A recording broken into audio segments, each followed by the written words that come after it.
Nous allons prendre le 396 sur les ailes de la foi. Il me conduit.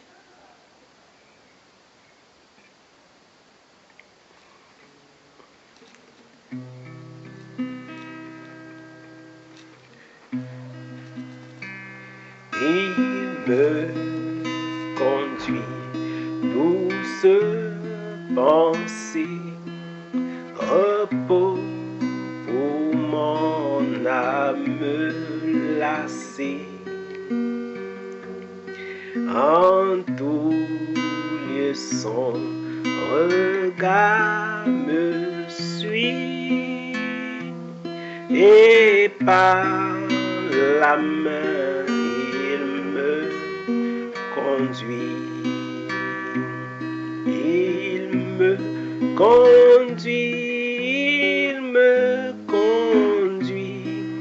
désormais pour lui je veux vivre.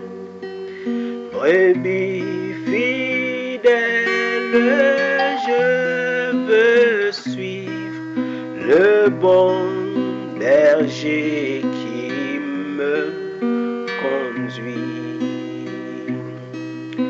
Jésus sur moi veille sans cesse, dans la joie et dans la tristesse,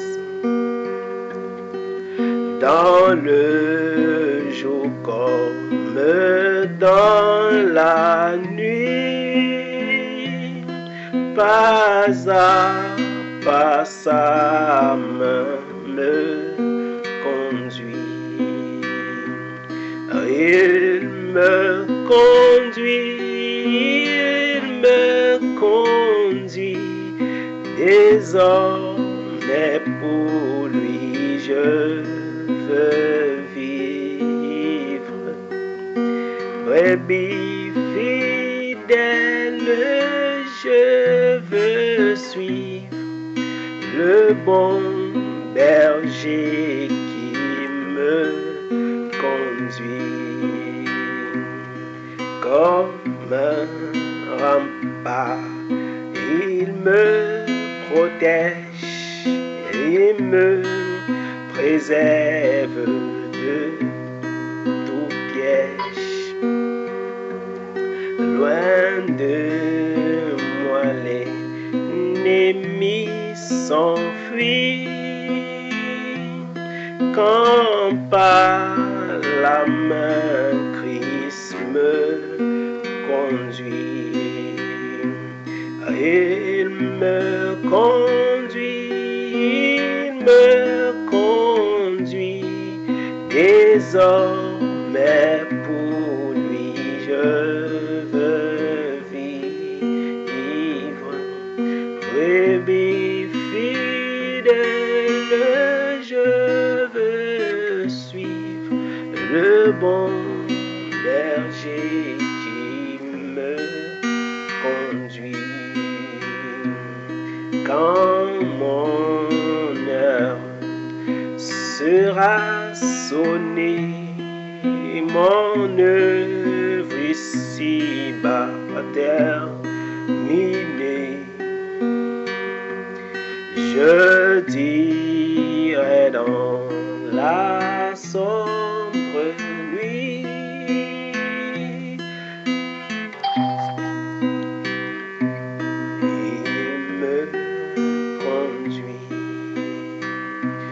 il me conduit, désormais pour lui je veux suivre. Brebis fidèle, je veux vivre le bon berger qui me conduit. Jésus-Christ est celui qui nous conduit. Jésus-Christ est celui qui nous conduit.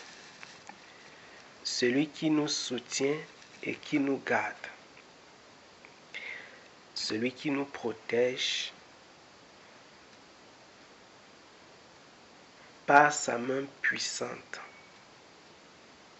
Quelles que soient les détresses, quelles que soient les douleurs, quels que soient les manquements, quelles que soient les peines et les fardeaux que nous avons à porter, il est celui qui nous conduit par sa main puissante. Jésus-Christ est celui qui nous conduit par sa main puissante. Et il est bon pour l'homme, pendant qu'il est vivant, d'être conduit par le Seigneur. Il est bon pour l'homme, pendant qu'il est vivant, que ces paroles que nous venons de déclarer, de dire, soient vraies pour lui, que ce cantique soit accompli dans la vie de chacun. Que lorsque nous disons « il me conduit », que ce soit véritablement le cas, que ce ne soit pas simplement un souhait. « Il me conduit », que ce soit véritablement cela. Nous allons prendre encore le 392, sur les ailes de la foi toujours. 392, Olive pourra partager cela. 392 sur les ailes de la foi.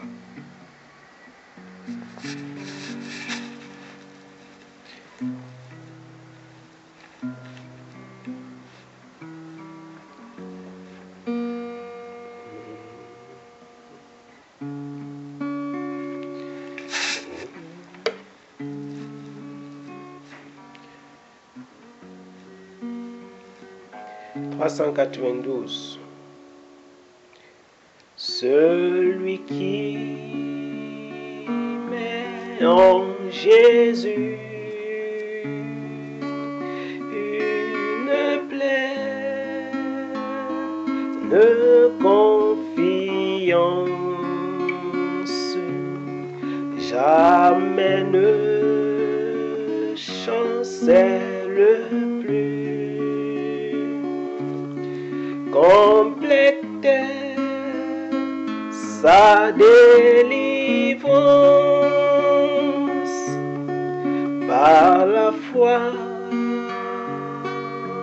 Nous marcherons par la foi, nous triomphons par la foi. Mon Rédempteur me rendra plus que vainqueur dans les jours d'adversité. Quand tu sens gronder l'orage, regardant sécurité, attristé, je reprends courage par la foi. Nous marcherons par la foi. Nous triomphons par la foi. Mon Rédempteur me rendra plus que vainqueur. Quand Satan veut te troubler, enlever ton espérance, ton passé te reprocher. Oh, que Christ soit ton assurance.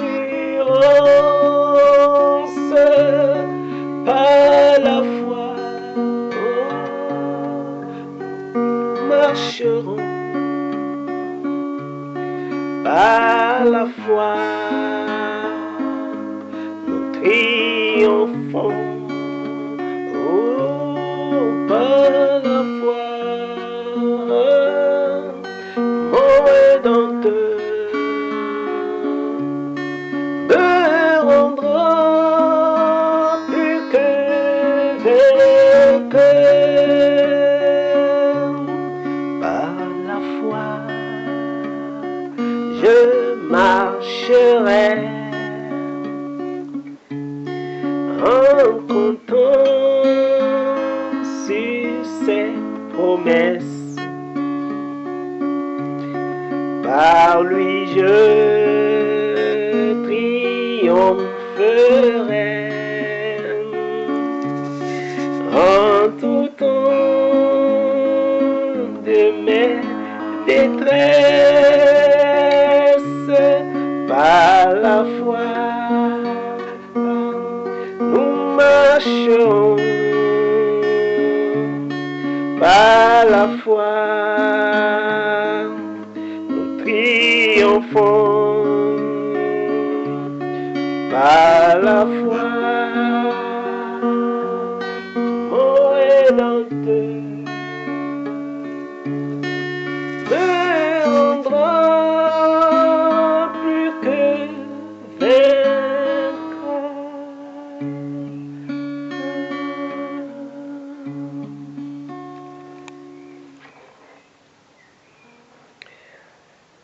Par la foi, nous marchons.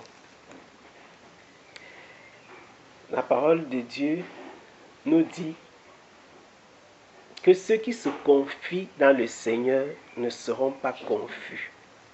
Ceux qui se confient dans le Seigneur ne seront pas confus. Parce que nous sommes confiés au Seigneur, on ne peut pas marcher dans la confusion. On ne peut pas vivre dans la confusion. Dans ce monde, on ne peut pas vivre dans la confusion. Parce que nous nous abandonnons à Jésus-Christ.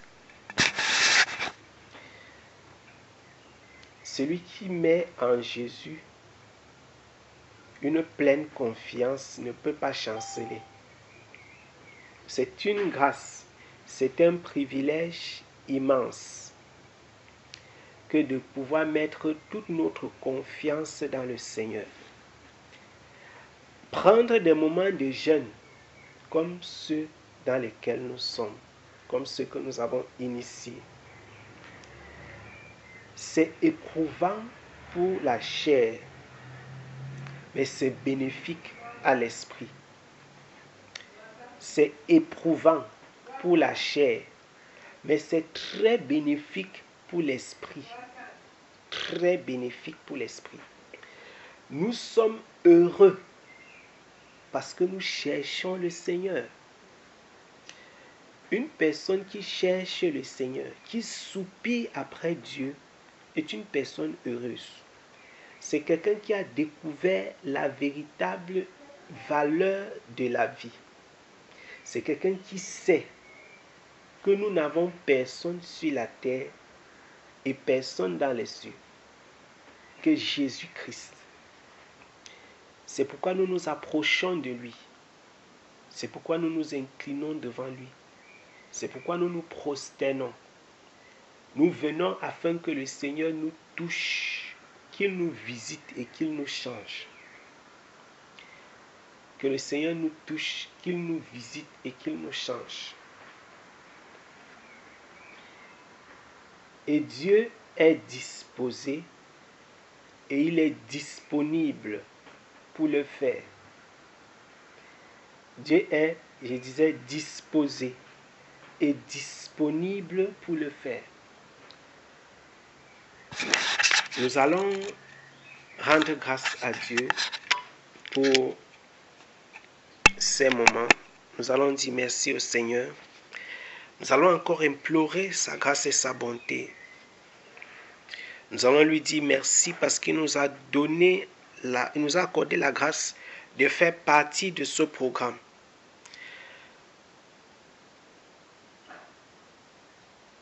Je vais élever la voix.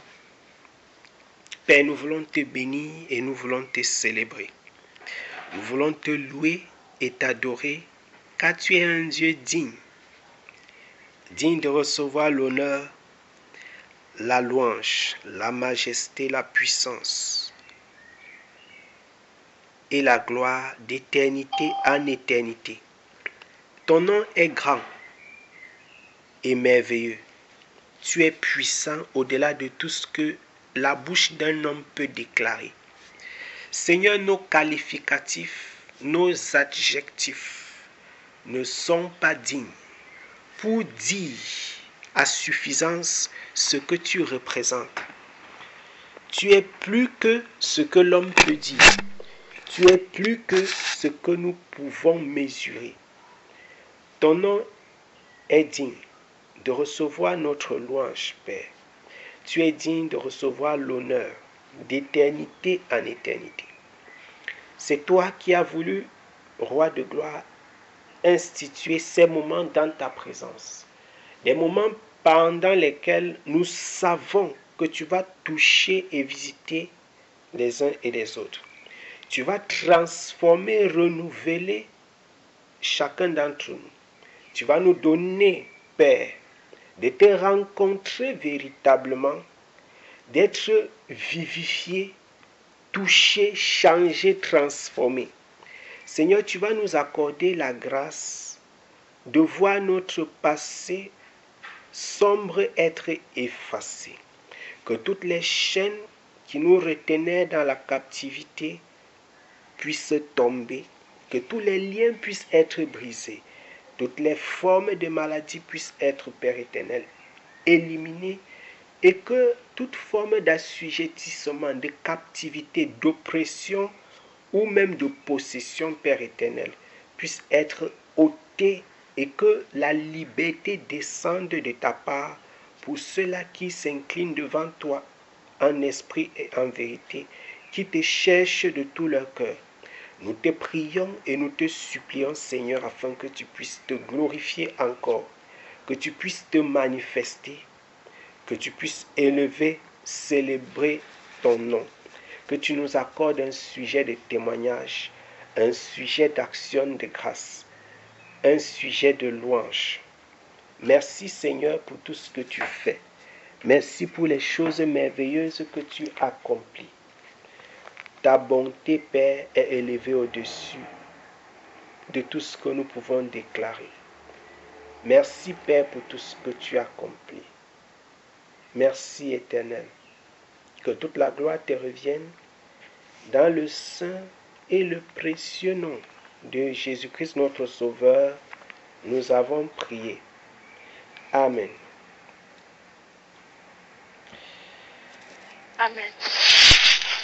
Nous bénissons le nom du Seigneur. Nous allons prendre, si quelqu'un a un cantique, on peut le prendre.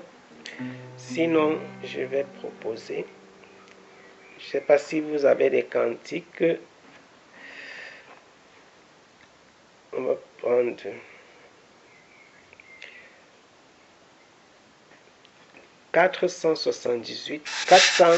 598 plutôt. 598. 598.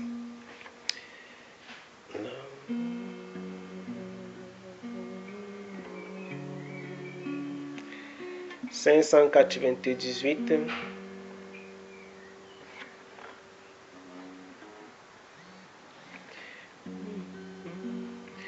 La voix du Seigneur m'appelle, prends ta croix et viens, suis-moi.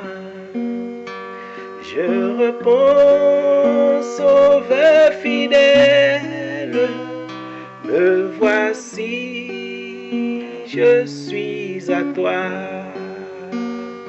Jusqu'au bout, je veux te suivre dans les bons, les mauvais jours. À toi pour mourir et vivre, à toi Jésus pour toujours.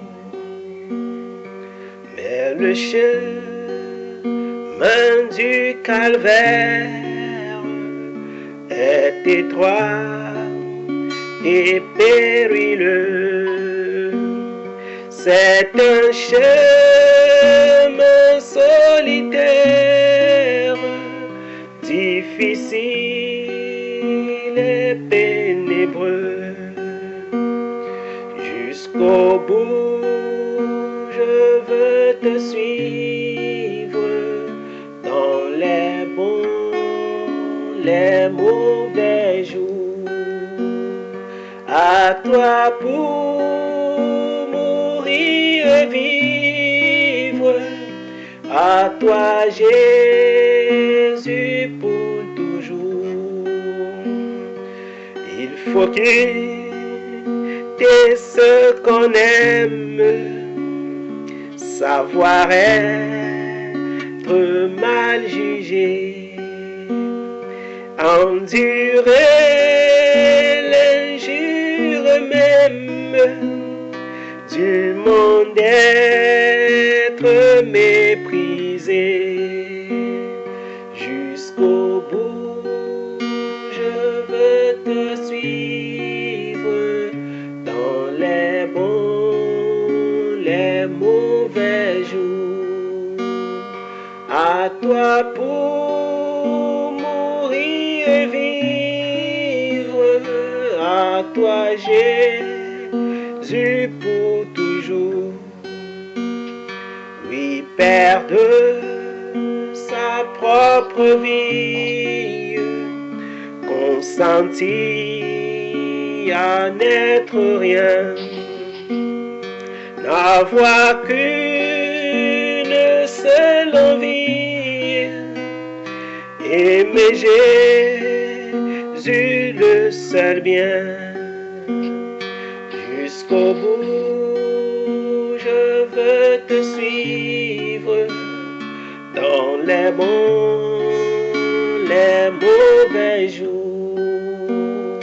À toi pour mourir et vivre, à toi Jésus pour toujours. Jésus donne grâce et gloire, pour le suivre pas à pas.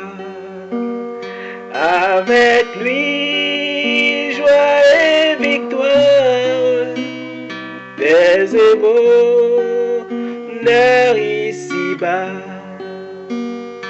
Jusqu'au bout, je veux te suivre dans les bons, les mauvais jours. À toi pour mourir et vivre, à toi Jésus pour toujours.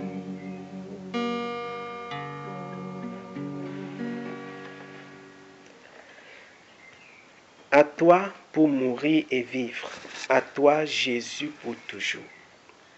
Nous allons lire dans le livre d'Ésaïe au chapitre 1.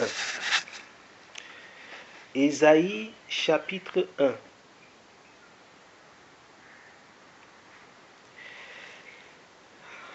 Ésaïe au chapitre 1, les versets 10 à 20. Quelqu'un peut nous lire Ésaïe chapitre 1, les versets 10 à 20.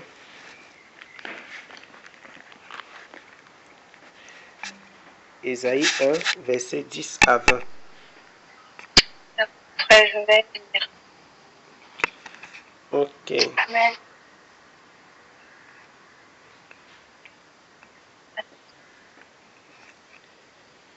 Ésaïe 1, 10 à 20.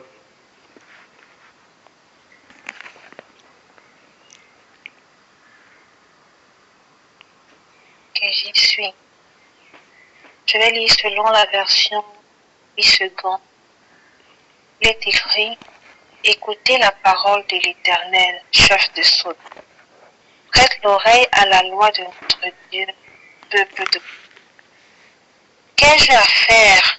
Qu'ai-je à faire de la multitude de vos sacrifices?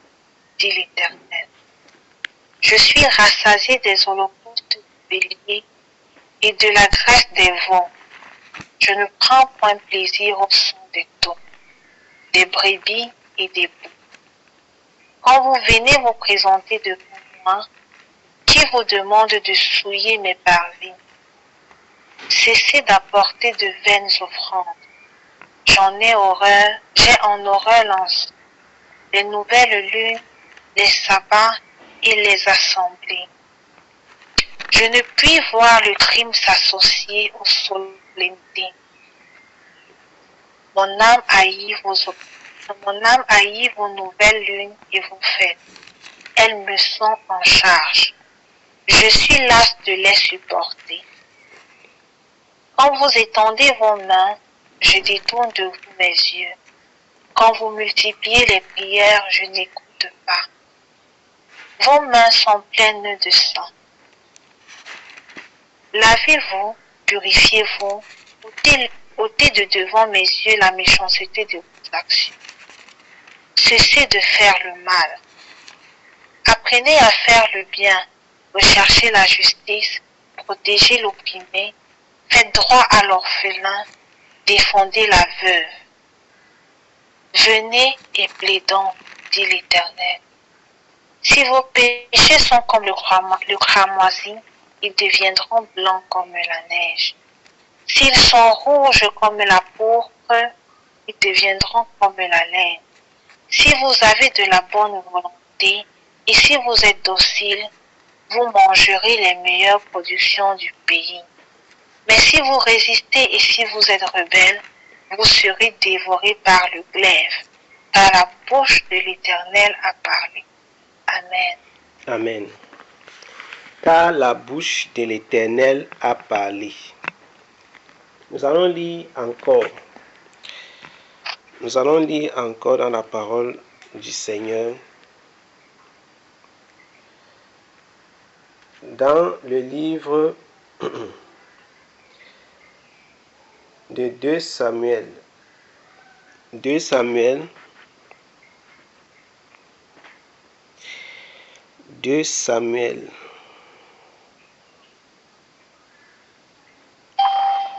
Au chapitre 12. Nous allons lire dans 2 Samuel au chapitre 12. 2 Samuel chapitre 12 du verset 1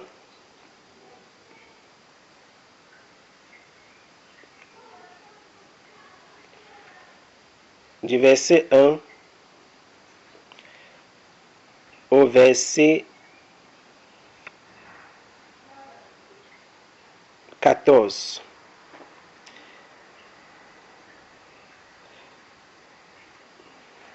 De Samuel chapitre 12.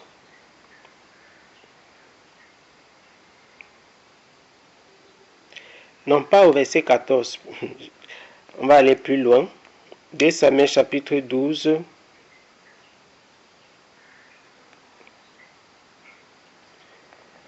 Nous allons lire du verset 1 plutôt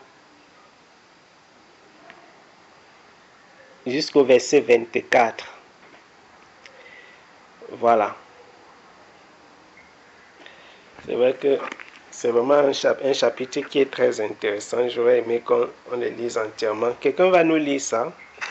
2 Samuel chapitre 12, à partir du verset 1.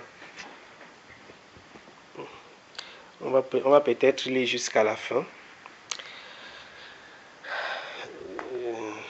Olive, Jeanne, ou Adèle, ou la sœur Grace. 2 Samuel 12. Bien, je peux lire. Switch. Moi, je vais lire, mon frère. Ok, d'accord, pas de souci. Tu peux lire tout le chapitre. Amen.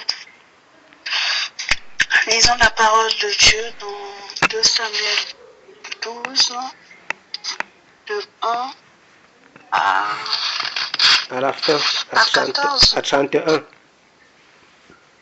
À 21. 31, oui. 21. L'Éternel envoya Nathan vers David, et Nathan vint à lui et lui dit, il y avait dans une ville 2 hommes, l'un riche et l'autre pauvre. Le riche avait des brebis et des bœufs en très grand nombre.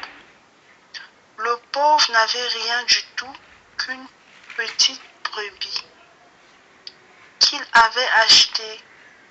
Il la nourrissait et elle grandissait chez lui avec ses enfants.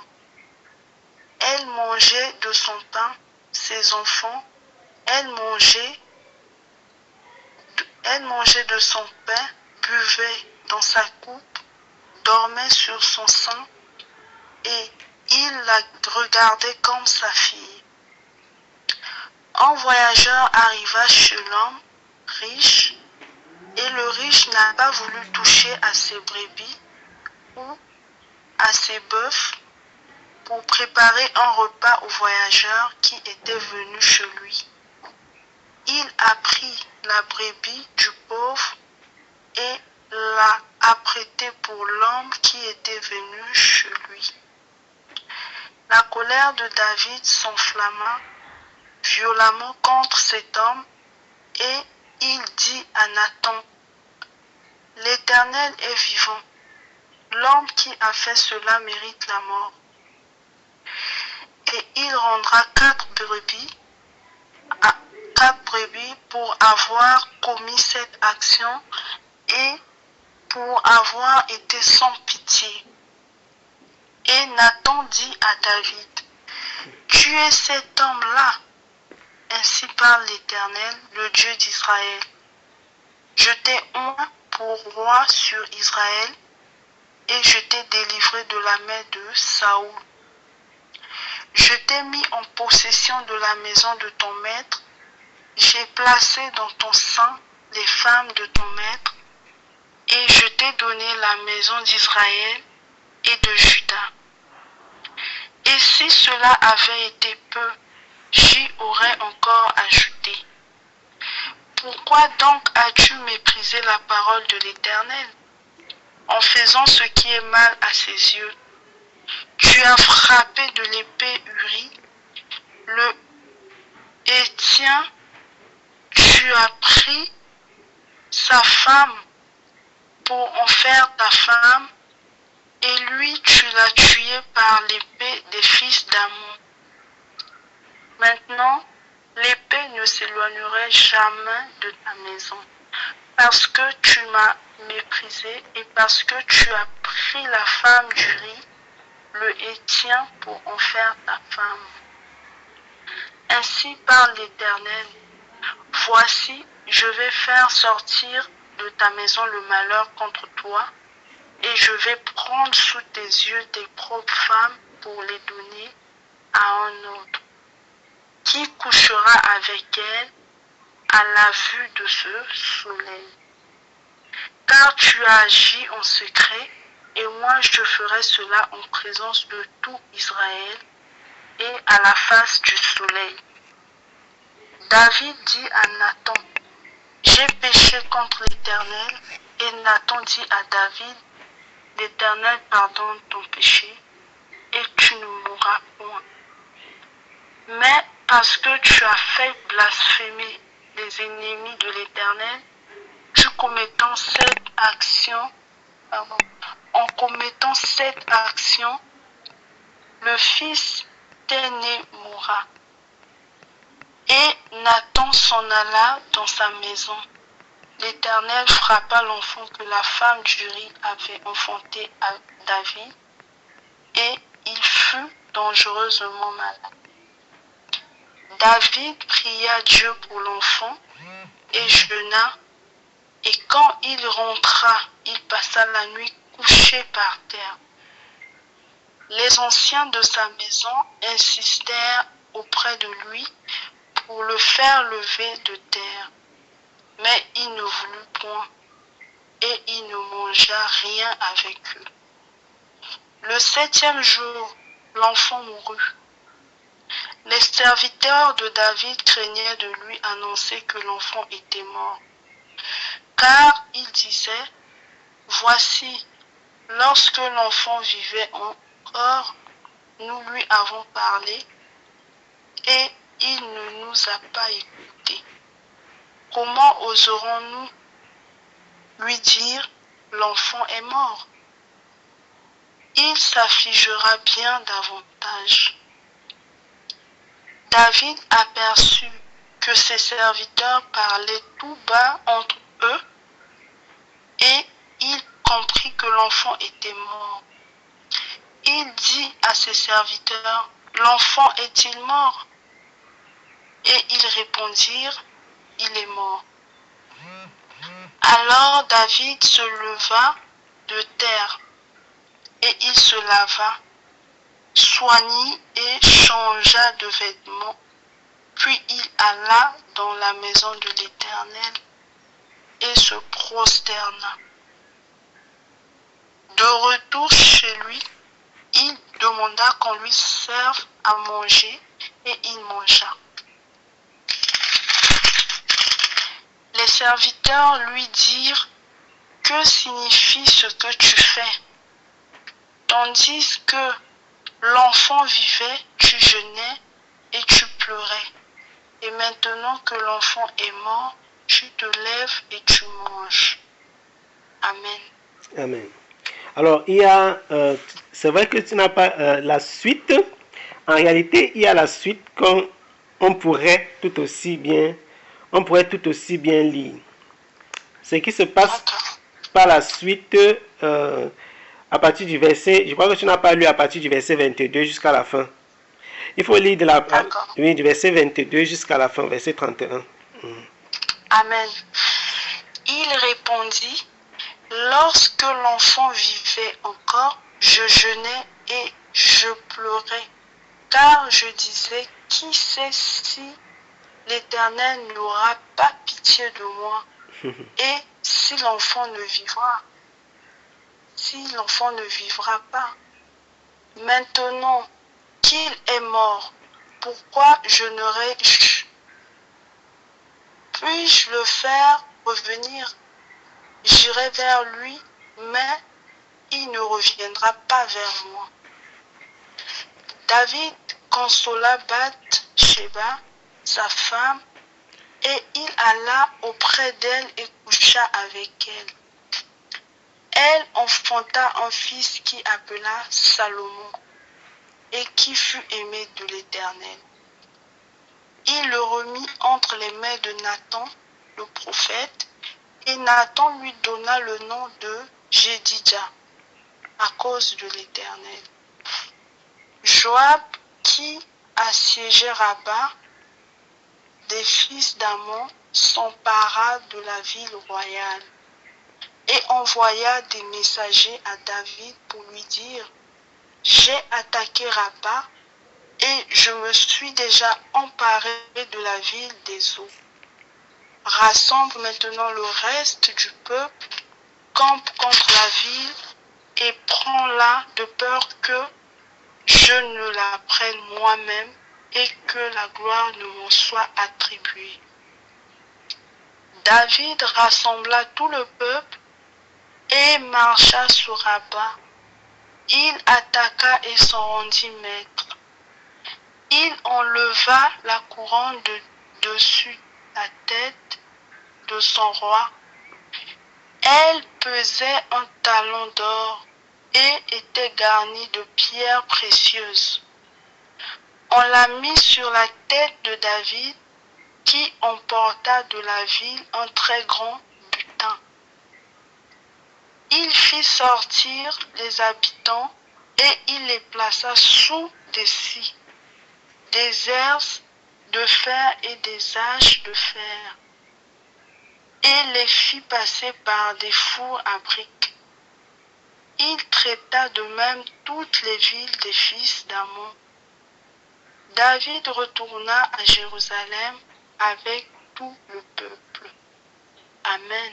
Amen.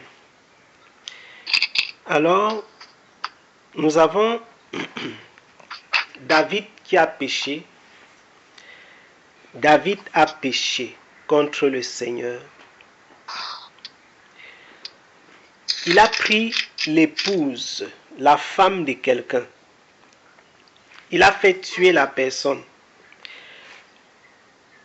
David n'a pas tué Uri et il a pris sa femme. Non. Il a pris la femme d'Uri et il l'a tué. C'est différent. Je redis encore. David n'a pas tué Uri pour rester gagner sa femme. Il a pris sa femme et puis il l'a tué. Donc encore plus grave. Il avait déjà pris la femme de quelqu'un. Mais il a senti que non, l'a fait si. Il a encore tué la personne pour ajouter. Donc il n'a même pas eu pitié que j'ai pris la femme du gars, c'est en secret. Vraiment. Non.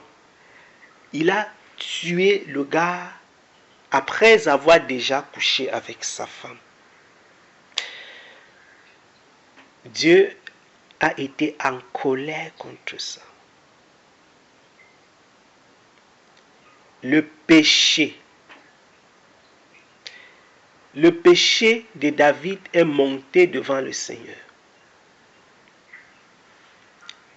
Le péché de David est monté devant le Seigneur. S'il y a une seule chose qui puisse te séparer de Dieu, qui puisse me séparer de Dieu, c'est le péché. C'est pourquoi Jésus-Christ est venu apporter une solution sur la terre. La solution, c'est celle du péché. Jésus n'est pas venu afin que nous soyons riches, parce qu'avant que Jésus ne vienne, il y avait des riches. Jésus n'est pas venu afin qu'on ait beaucoup de maisons, qu'on ait les visas pour voyager, comme certains pensent, qu'on soit guéri des maladies. Bien que Jésus-Christ soit le médecin par excellence, il n'est pas venu afin qu'on soit guéri des maladies, afin qu'on reçoive, qu'on ait des visions, les songes. Non, Jésus n'est pas venu pour ça. Si vous voyez quelque chose qui existait avant dans l'Ancien Testament et qui existe encore dans le Nouveau, c'est pas Jésus qui est venu avec ça. Je veux dire, sa venue physique n'est pas venue résoudre ces problèmes-là. Sa venue était pour quelque chose de précis. Le péché. Parce que le péché sépare l'homme de Dieu. Tel qu'on a lu dans le livre d'Ésaïe au chapitre 1. Le péché sépare l'homme de Dieu. Absolument. Absolument, le péché te sépare de Dieu. C'est-à-dire, quand tu vis dans le péché, tu es loin du Seigneur. Tu ne peux vivre dans le péché et en même temps être en intimité complète, totale, parfaite avec le Seigneur. Ce n'est pas possible. Ce n'est pas possible. David, quand il a péché, c'est quelqu'un qui aimait Dieu. Comme nous, souvent, il connaissait le Seigneur, mais il s'est laissé aller dans le mal, par l'esprit du mal. Il s'est laissé aller par l'iniquité, dans l'iniquité. Il a vu la femme de quelqu'un. Il a convoité. Vous savez, pour que le péché sorte, quand je dis pour que le péché se manifeste à l'extérieur, ça naît de quelque part. Voici.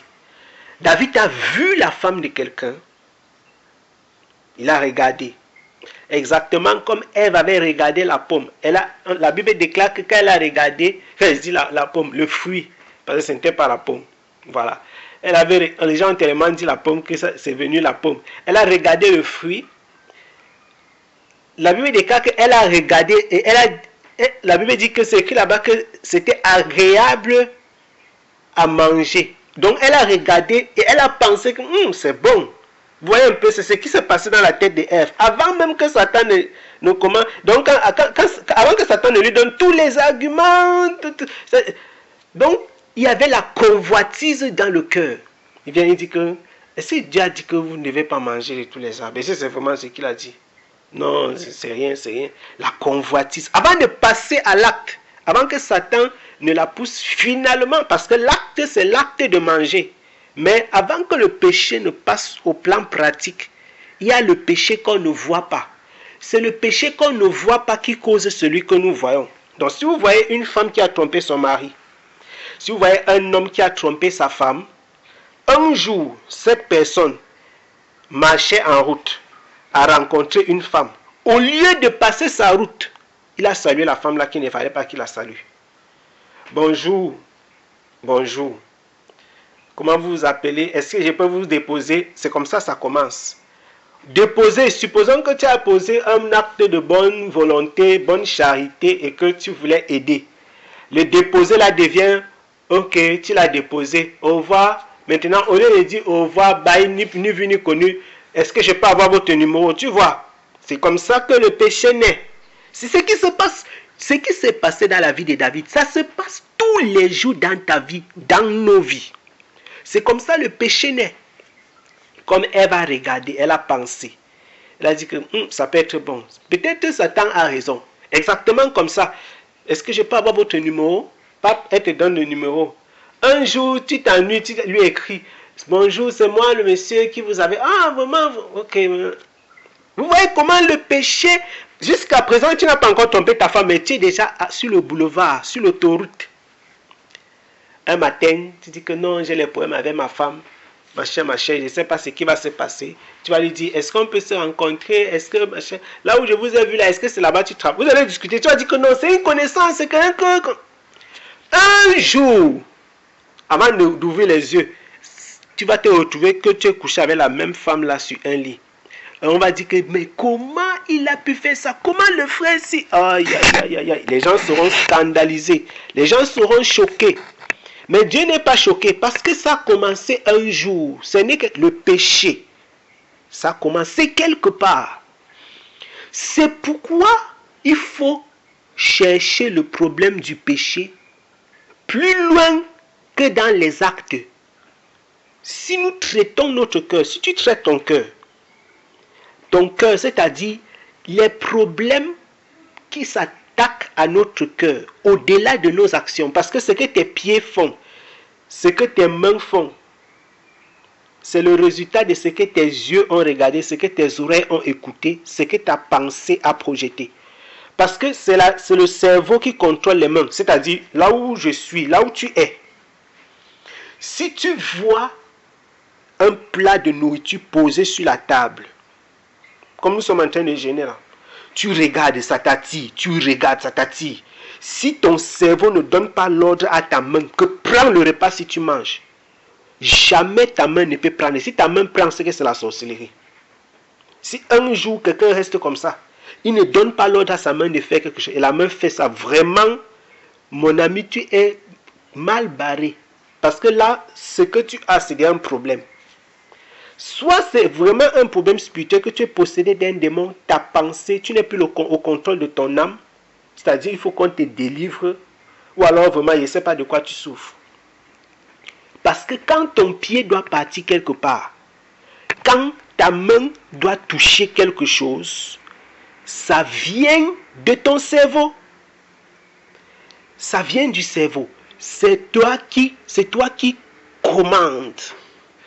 C'est l'homme qui commande, qui dit à la main. Tu dis à ta main, touche. Ta main touche. Tu dis à ton oreille, écoute, à tes yeux de regarder. Tes pieds de marcher. Ça se passe là. Ça commence quelque part. Ça arrive dans les pensées. Les mains et les pieds mettent en exécution. Donc David a regardé la femme de quelqu'un. Il a fait, Il a regardé la femme de quelqu'un. Il a convoité de ses yeux. Après avoir convoité la femme de quelqu'un, de ses yeux, David a dit, je veux qu'on m'appelle la femme là, comme il était le roi. Quelle honte, bien-aimé. Quelle honte pour nous. David a appelé la femme. Elle est venue dans sa maison. Pendant le temps où David a regardé cette femme, il pouvait sursauter et dire que hey, je suis David, qu'est-ce qui m'arrive? Comment je peux? Non, ça c'est... Non, il a fini de regarder comme ça, à nourrir des mauvaises pensées. Comme j'ai parlé tout à l'heure, le péché qui naît du cœur. Vous allez voir une femme, un homme qui a commis un meurtre. Un jour, il était assis comme ça, il a commencé à penser, à avoir des mauvaises pensées. Tu restes. Tu dis que, mais pourquoi cette collègue-ci m'a fait ça? Je vais partir chez le marabout. Jusqu'à présent, tu n'as pas encore péché. Quand je vais dire péché sur le plan des actes, tu as déjà péché parce que tu as des mauvaises pensées. Mais sur le plan des actes, tu n'as pas encore mis en exécution. Donc, la gravité de ton péché n'est pas encore observable. C'est-à-dire, il n'y a que Dieu qui sait ce que tu as fait pour l'instant là. Tu vas penser à une chose pareille, tu vas te lever, porter ton pied, prendre le poison, mettre dans la nourriture de quelqu'un et la personne va mourir. On va dire qu'il a tué quelqu'un, le gars, il a tué quelqu'un. Tout le monde va maintenant constater qu'il a tué quelqu'un. Pourquoi? Parce que c'est parti de quelque part, c'est arrivé. Tu n'as jamais pu ni dominer tes pensées, ni dominer ton regard, tes yeux, tes pensées, tes oreilles. C'est arrivé finalement, le cerveau a pris. Tu n'as pas pu te retenir jusqu'à ce que tu es allé à l'exécution, jusqu'au bout de ce que tu as pensé. La Bible déclare que le méchant, vous comprenez un peu, le méchant pense à quelque chose et il ne se donne pas de répit jusqu'à ce qu'il accomplisse ce qu'il voulait. Donc ça, c'est la preuve même que le cœur de l'homme n'est pas bon. Et que c'est Dieu seul qui peut purifier et justifier. C'est ça. Quand tu vois que je suis un être humain, je pense aux choses. J'ai l'impression qu'il y a quelque chose en moi qui, pourtant que je n'ai pas fait la chose là, ça ne marche pas. C'est la preuve même que la chair domine sur toi. Et que tu as besoin de la grâce de Dieu. Tu as besoin de la grâce de Dieu. J'ai besoin que le Seigneur me touche, qu'il me visite sur cet aspect. Je dis, je reste comme ça. Je pense à... Les gens pensent au mensonge. Donc, quelqu'un pense, il médite comment il va mentir. Il dit que non, je vais dire telle chose. Non, ça c'est un mensonge, comment il va m'attraper. Il change le mensonge. C'est-à-dire, il a pensé au mensonge. Il dit que non, c'est un mauvais mensonge. Donc, il y a le bon, il change, il met un autre. Que non, si il dit que je faisais telle chose, on va dire qu'il change. Il dit que non, si j'ai dit que... Il dit ok, si j'ai dit que j'étais avec telle personne, non, il monte le mensonge comme un film. Jusqu'à quand le gars te bombarde ça, bam, tu bois comme un toto. Ça, c'est ce qui se passe dans la vie de tous les jours. Les hommes que nous sommes mentent aujourd'hui pour n'importe quoi. Et pour... Je dis, le péché est devenu la chose du monde la mieux partagée. Le péché est aujourd'hui la chose... Les hommes mentent sur leur nom. Les simples noms sur Internet. Vous allez voir sur les réseaux sociaux. Le mensonge, c'est le mensonge. Les gens mentent sur leur nom. Quelqu'un a un nom. Il ne dit pas quel est son nom. Parce que sous couvert que c'est les réseaux sociaux. Que non, ça c'est sur Internet, c'est sur YouTube, c'est sur... Mon nom est le même sur tous les réseaux. Si vous me voyez sur un réseau, ce n'est pas mon nom. C'est que ce n'est pas moi. C'est que c'est fake. Le mensonge part des plus petites choses aux plus grandes. On ment sur les noms. Je prends juste les exemples qu'on peut considérer bêtes. Le simple nom. Le simple... Je ne parle pas des gens même qui s'appellent sobriquets, qui s'appellent pas des sobriquets. Parce qu'il y a des gens, peut-être, la famille te connaît sous le nom de... Comme par exemple, je m'appelle Temge Gaël. Peut-être la famille m'appelle souvent Patou. Je mets Patou parce que c'est un nom connu par la famille, par les proches. C'est même pas de ça que je parle. C'est-à-dire le mensonge, même les fakes, les faux là, voilà. Que les gens mentent. Ils mentent surtout les âges. C'est le mensonge. Même si aux yeux des hommes, ce n'est pas le mensonge. Ils ne considèrent pas. Dieu voit ça comme le mensonge. Parce que c'est quoi? C'est faussaire dans ton identité. C'est le mensonge. Je suis en train de parler des moindres choses les plus bizarres que nous ne considérions pas souvent. Et qui sont des problèmes. On ment sur les choses que nous faisons. Tu vas voir quelqu'un, il est couché sur son lit, il dit que je suis en train de faire telle chose. Il publie sur son statut, pourtant ce n'est pas ce qu'il est en train de faire. Les gens publient les choses qu'ils pensent alors que ce n'est pas ce qu'ils pensent vraiment. C'est le mensonge. Les gens donnent les fausses humeurs. Je vous parle des moindres formes du péché. Aujourd'hui, avec le téléphone, tu es où? Je suis à la maison. Tu es à la maison, oui. Pourtant, il n'est pas à la maison. Elle n'est pas à la maison. Tu es en train de faire quoi? Je suis en train de voyager. Que ouais, rappelle-moi, je suis dans le train. Tu es vraiment dans le train? Oui. Il raccroche. Le péché est aujourd'hui, ça a environné l'homme. Et le mensonge est devenu, c'est comme les biscuits. C'est devenu comme les petits biscuits qu'on partage. Le péché a environné l'homme. L'homme pense le péché et il le met en exécution. Le téléphone de quelqu'un sonne. Il met sa main, il met le doigt sur sa bouche comme ça. Qu'est-ce qu'il veut dire? Il est en train de regarder comment le téléphone sonne. Qu'est-ce qu'il est en train de faire? Il est en train de penser au péché qu'il va commettre. Vous voyez un peu ça? Donc, ton téléphone sonne, au lieu de décrocher, tu ne décroches pas. Pourquoi? Parce qu'il y a un problème. Peut-être quelqu'un m'appelle parce que je lui dois de l'argent. Peut-être quelqu'un m'appelle parce que je lui ai donné rendez-vous. Je ne veux pas être là. Au lieu de dire que je ne peux pas être là parce que. Au lieu de dire je ne peux pas être là tout simplement. Tu dis que voilà, j'ai eu un accident. Vraiment, il a même failli mourir aujourd'hui. Et qui? C'est comment? Les gens font du n'importe... Je dis, tout. Vous savez pourquoi? Parce que Satan, avec les gadgets que Satan nous donne, qui peuvent nous servir à honorer le Seigneur, il y a aussi que ça nous expose à certaines formes de péché qu'on n'avait pas avant. S'il n'y avait pas le téléphone, la personne probablement ne t'aurait pas appelé. Et tu ne te serais peut-être pas exposé à ce péché. La personne aurait atterri certainement devant ta maison, pas en 1970, 80, où nos parents n'avaient pas le téléphone. On faisait comment? Tu ne vois pas quelqu'un, tu pars chez lui, bon. Tu vas appeler, tu vas envoyer le mail, le WhatsApp et tout ça. Non. Donc, pas qu'il va te mentir. Vous voyez comment est-ce que cette vie s'améliorant avec la technologie nous expose à toutes les formes de péché. Aujourd'hui, les gens peuvent tromper leur mari sans que le mari ne sache jamais. Une femme a son mari, elle a encore plein d'autres hommes, des amants qui ont plein d'autres faux noms, les profils WhatsApp, Facebook, Internet. Un homme a sa femme, il a plusieurs autres femmes partout. Pourquoi? Parce qu'il a le téléphone. Des choses qui, il y a de cela 20 ans, 30 ans plutôt, n'étaient pas possibles. Parce que le téléphone, au début des années 2000, le téléphone est venu. Donc, ces choses qui n'étaient pas possibles avant, aujourd'hui c'est possible. Nous avons un problème avec le péché qu'il faut résoudre. En fait, c'est de ça dont il est question. Nous avons un problème avec le péché. Il faut résoudre le problème avec le péché. On ne peut pas continuer à laisser nos yeux faire de notre cerveau ce qu'ils veulent. C'est-à-dire, tu regardes n'importe quoi, tu écoutes n'importe quoi, tu regardes, tu admires, et puis tu donnes tout ton cerveau, à ton cerveau toute la latitude de penser. Non. Tu dois prendre autorité, tu dois pouvoir diriger et conduire ce que tes yeux doivent regarder. Comme David, si David avait l'autorité sur ses yeux, pour ne pas voir la femme de quelqu'un comme ça et commencer à dire, la femme de quelqu'un. Tu vois la femme de quelqu'un. Tu admires la femme de quelqu'un. Tu apprécies la femme de quelqu'un. Tu es déjà dans le péché dans ton cœur.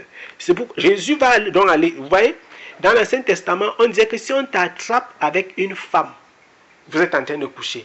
Donc, il fallait qu'on vous prenne en flagrant délit. Si on ne vous a pas pris en flagrant délit, ça sera compliqué. Vous voyez un peu. Jésus dit que si tu regardes une femme et que tu as le désir de la convoiter dans ton cœur, tu as déjà péché.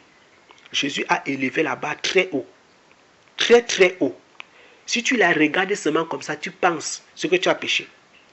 Donc, combien de fois donc, hommes, femmes, avons-nous péché si ce n'était la grâce de Dieu? On a besoin de quoi? De la grâce de Dieu. Donc, quand tu regardes seulement une femme comme ça, si seulement ça passe dans ta tête, tu as péché. Et tu as péché quoi? Tu as convoité cette femme. Ça veut dire que tu as commis un adultère avec elle. Donc, l'accomplissement sur le plan pratique, ça va seulement, voilà. Je veux dire quoi? C'est comme quand tu as fini de manger, tu essuies ta bouche. C'est-à-dire, tu as fini quoi? Tu as terminé. Parce que tu avais commencé à pécher depuis lors que tu as vu et que tu as convoité, ton péché a déjà commencé. Mais les conséquences ne sont pas encore graves. Tu peux encore t'arrêter. Tu peux donner l'ordre à tes yeux que je ne regarde plus. Tu peux donner l'ordre à tes pensées de se focaliser ailleurs. Louange, adoration, tu peux te ressaisir, tu peux prier. Tu as dit que non. Tu as fini de regarder comme ça. tu portes tes pieds, tu sors. Tu as regardé peut-être sur WhatsApp quelque chose, sur Facebook, ça t'a donné des pensées. Ton cerveau a maintenant dit que, mais j'ai fait quoi ici? Tu te lèves, tu portes tes pieds, te voilà dehors. Peut-être tu pars dans une boîte de nuit, ou bien, je ne sais pas, je prends des images, des choses qui se passent au quotidien, pour nous montrer qu'il y a un problème.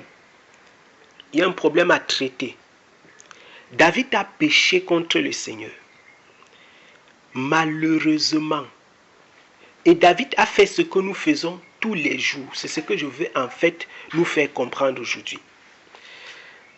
Je veux nous faire comprendre que David a fait comme toi et moi, comme nous tous, souvent, tu restes comme ça, tu te laisses dominer par la chair, les pensées, les mauvaises pensées qui naissent dans ton cœur. Les mauvaises pensées qui naissent dans ton cœur. C'est-à-dire, tu as de la haine envers des personnes. Tu as une jalousie bizarre. Tu te compares aux personnes et tu te dis que non, celui-ci me dépasse, celui-ci. Et ça fait que ton amour pour ces personnes-là n'est plus le même. Tu jalouses les personnes pour ce qu'elles sont. Ça, ce n'est pas bon. Toutes les mauvaises... D'ailleurs, ce n'est même pas simplement les mauvaises pensées. Tout sentiment, écoutez-moi bien aimé. Et je vais dire, tout sentiment qui naît dans ton cœur va produire un résultat, soit dans le bon ou le mauvais sens. Je reprends. Tout sentiment qui naît dans ton cœur va produire un résultat, soit dans le bon ou le mauvais sens. Ça veut dire que lorsque tu as des sentiments de paix, il y a un résultat. Des sentiments de joie, des sentiments de bonté. Quand tu es dans l'humeur joyeuse, quand tu as des sentiments nobles, les bonnes pensées, il y a un résultat qui est attaché à cela.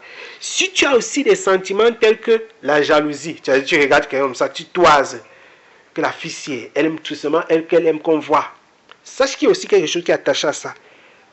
La jalousie, l'hypocrisie, la haine, la colère, la convoitise, l'orgueil. Ça, ce sont des sentiments.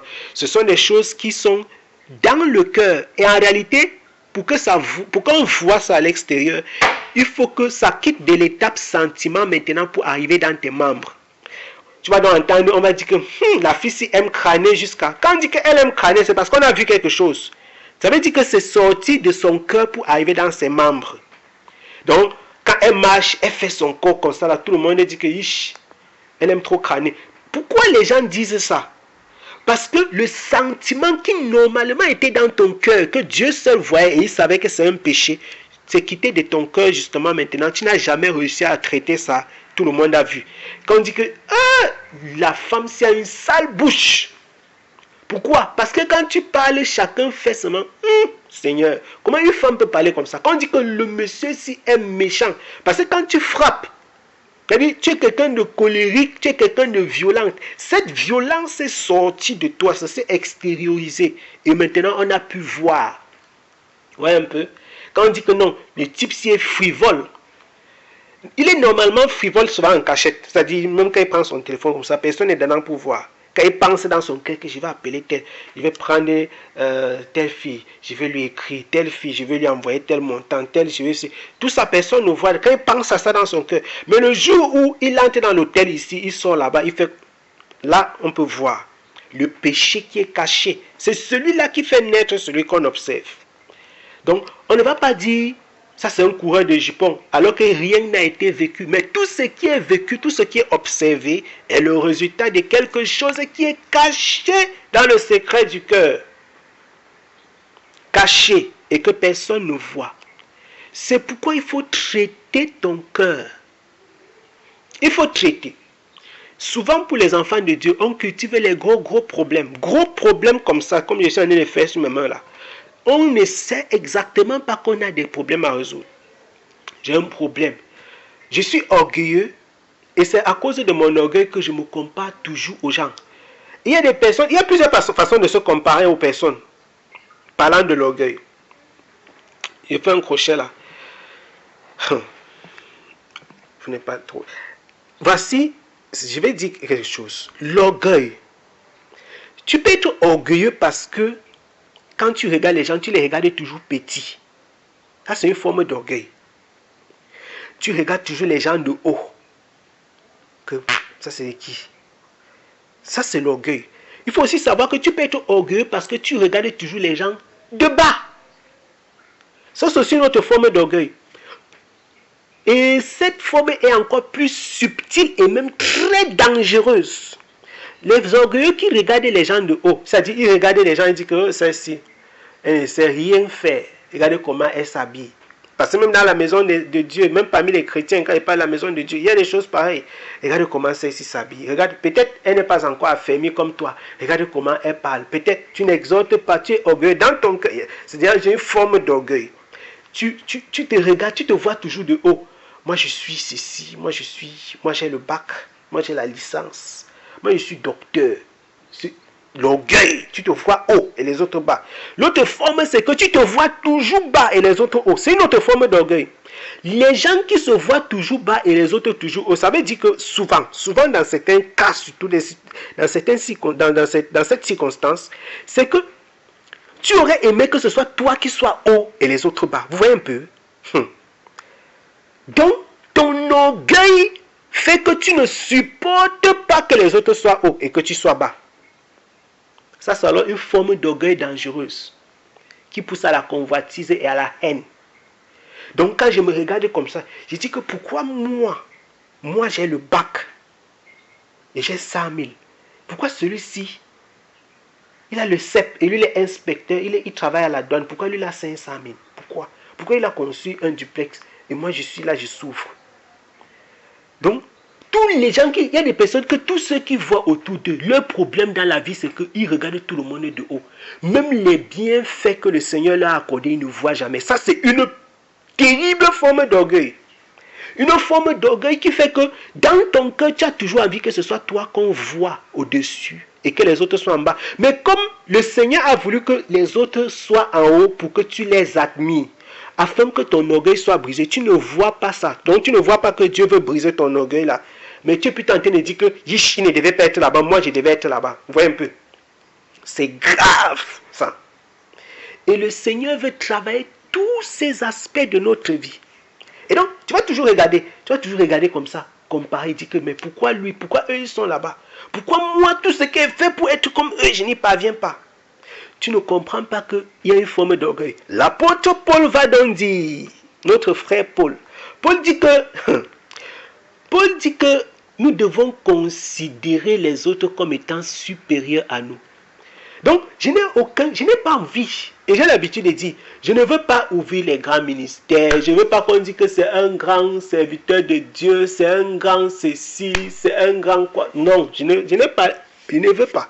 Je ne veux pas que les hommes m'apprécient. Si le Seigneur au ciel, il te regarde, il dit que grâce, tu es ma servante. C'est bon. Si le Seigneur t'apprécie comme son enfant, s'il dit que toi, Merveille, toi, Jeanne, toi, Sorel, toi, Olive, toi, Adèle, quand le Seigneur est satisfait de ta prestation, le Seigneur est satisfait. Le reste des personnes, ça ne compte pas. Les gens, à force de vouloir chercher à ce que les hommes les apprécient, finalement, ils obtiennent l'appréciation des hommes et la dépréciation du Seigneur. Vous comprenez un peu? Parce que souvent, qu'est-ce qui fait qu'on cherche tout? On cherche à ce que les gens nous voient dans la société. Qu'est-ce qui fait? C'est parce que cette élévation-là nous apporte quoi? Des honneurs, etc. Même dans l'église, les gens cherchent les dons spirituels pour avoir les honneurs. Je veux que quand j'aurai les dons de guérison, quand j'aurai les dons de prophétie, les dons de parler en langue et tout ça, quand je vais dire à telle soeur que, oh toi, telle chose, Dieu m'a monté ceci, les gens vont dire que, le frère là, la soeur là, vous voyez un peu l'orgueil, ces choses. Si le Seigneur est satisfait de ta vie, de quoi te plains-tu? Au lieu de cultiver cette forme d'orgueil qui sépare ces gens de Dieu. Ces gens qui vont finalement dire, Seigneur, nous on a fait les miracles, Seigneur on a fait ceci, Seigneur on a fait cela. Jésus va dire que je ne vous ai jamais connu, vous qui commettez l'iniquité. Ou vous qui êtes ouvriers d'iniquité. Et c'est ça dans l'église. On a souvent cette tendance à ignorer nos problèmes là qui sont donc cachés et pour regarder comment les autres sont perdus. David a dit quelque chose au verset 6. Je ne sais pas si vous l'avez remarqué. Quelque chose de terrible. Nathan dit que et cette brebis, il en rendra. Voilà ce qui. Voici, verset 5 et 6, je vais lire.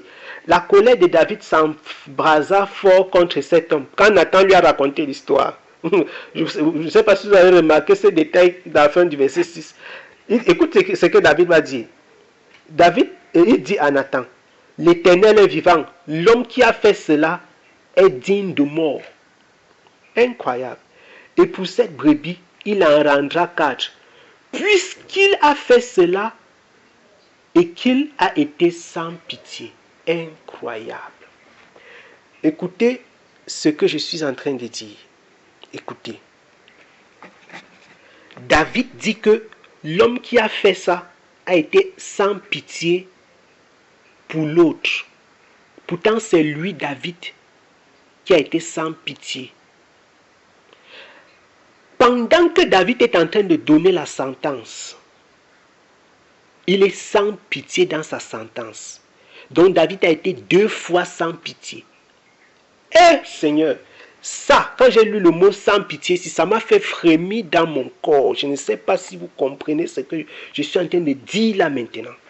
Je suis en train de dire qu'au-delà de nos péchés, nous sommes souvent les premiers à mettre le doigt sur les gens. Au-delà de nos péchés, on est les premiers à doigter les gens. On est les premiers à dire qu'ils méritent la mort. David dit qu'il doit donner 4 fois les brebis. Maman, la sentence de ça, c'est grave.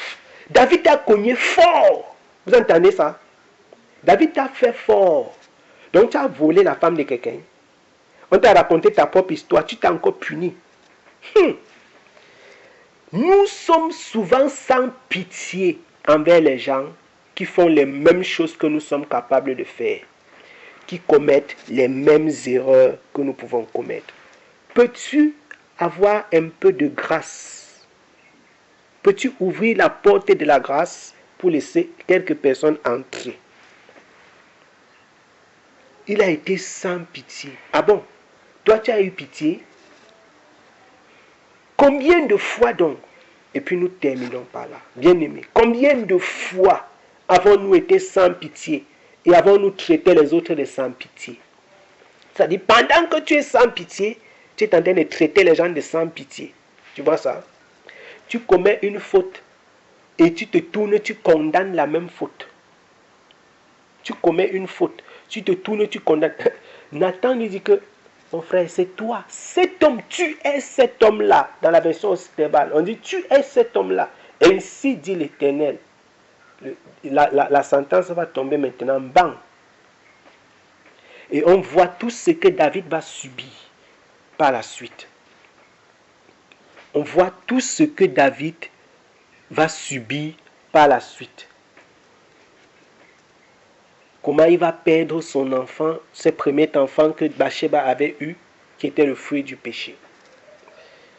Bien-aimé, c'est quelque chose d'incroyable.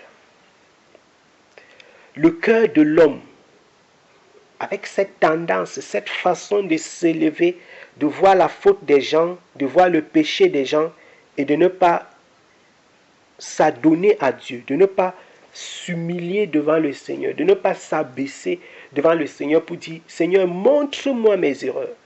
Seigneur, change mon cœur. Seigneur, améliore-moi. C'est un problème. C'est un problème. Et nous sommes des David ambulants qui condamnent les gens, qui insultent les gens, qui méprisent les gens, qui doigtent les gens, qui ont toujours le doigt comme ça, qui se promènent. Lui, il m'a fait ceci. Lui, il m'a fait cela. Lui, elle. Et Nathan qui te répond à toi que cet homme-là, c'est toi. Qu'est-ce qu'il nous reste à faire? Étant donné que nous avons lu ce que le Seigneur dit dans le livre d'Ésaïe, le Seigneur dit qu'il ne peut pas supporter ensemble les crimes et les solennités. Donc on ne peut pas nous approcher de Dieu dans le péché, dans l'iniquité. Dieu ne veut pas supporter ensemble les crimes et les solennités. Il dit que quand vous élevez vos mains, je détourne mon visage. Il ferme son visage, il ferme ses yeux comme ça. Que non, je ne vais pas voir ce que c'est. Il me montre les mains qui ont le sang. Nous devons demander pardon au Seigneur. Raison pour laquelle on prend ces moments dans sa présence, pour s'incliner, pour se prosterner, afin que le Seigneur puisse véritablement nous visiter. Que le Seigneur puisse véritablement nous visiter. Qu'il puisse agir dans nos cœurs, dans nos vies, pour nous changer, pour nous transformer à son image, tel qu'il veut que nous soyons.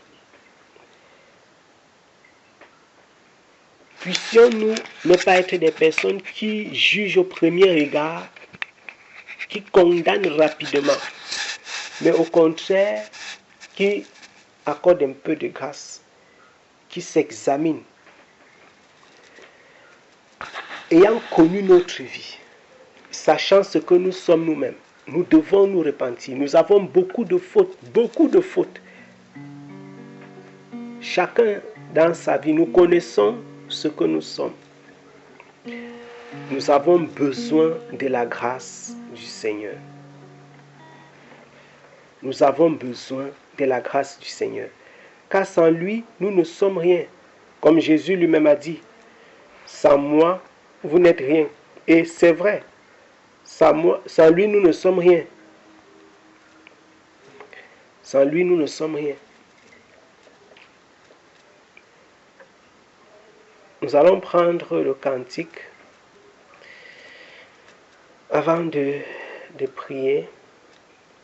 Nous allons prendre un cantique avant d'entrer dans ce moment de prière.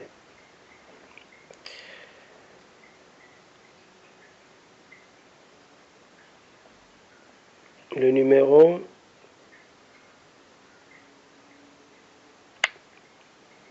296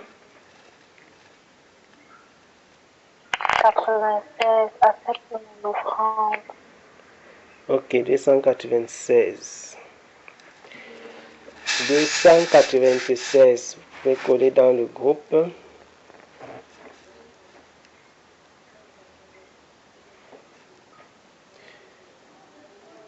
Tu as dit accepte mon offrande. En 289 plutôt.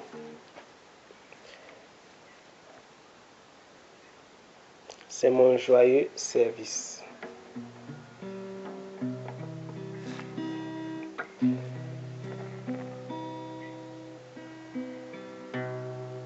C'est mon joyeux service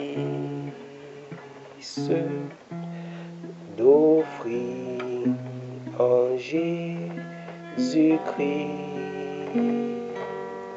un vivant sacrifice, mon corps et mon esprit. Accepte mon offrande, bien-aimé Fils de Dieu, et que sur moi descende la flamme du salut. J'abandonne ma vie sans regret ni frayeur, à ta grâce infinie, ô mon libérateur. Accepte mon offrande, bien-aimé Fils de Dieu, et que sur moi descende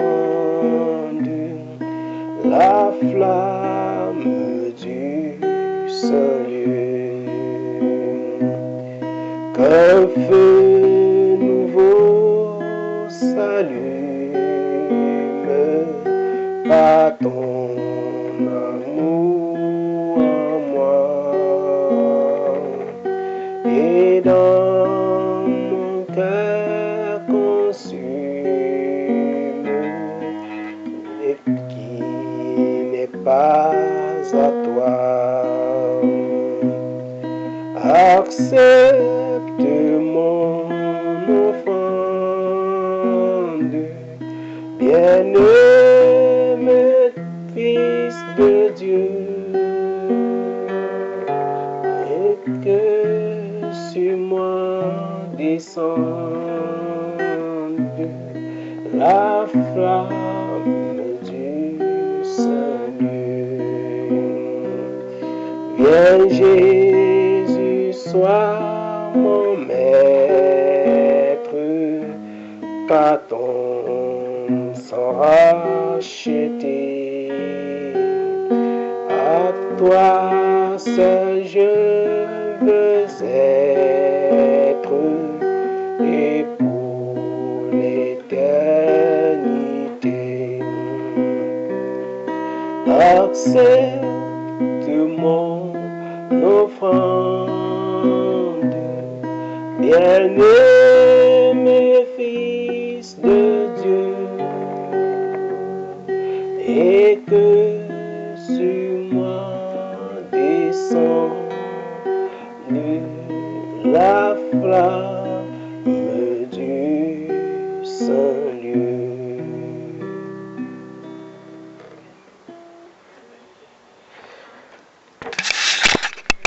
Amen. Amen, amen. Nous rendons grâce au Seigneur. Nous allons prier. Nous allons prendre un moment de prière.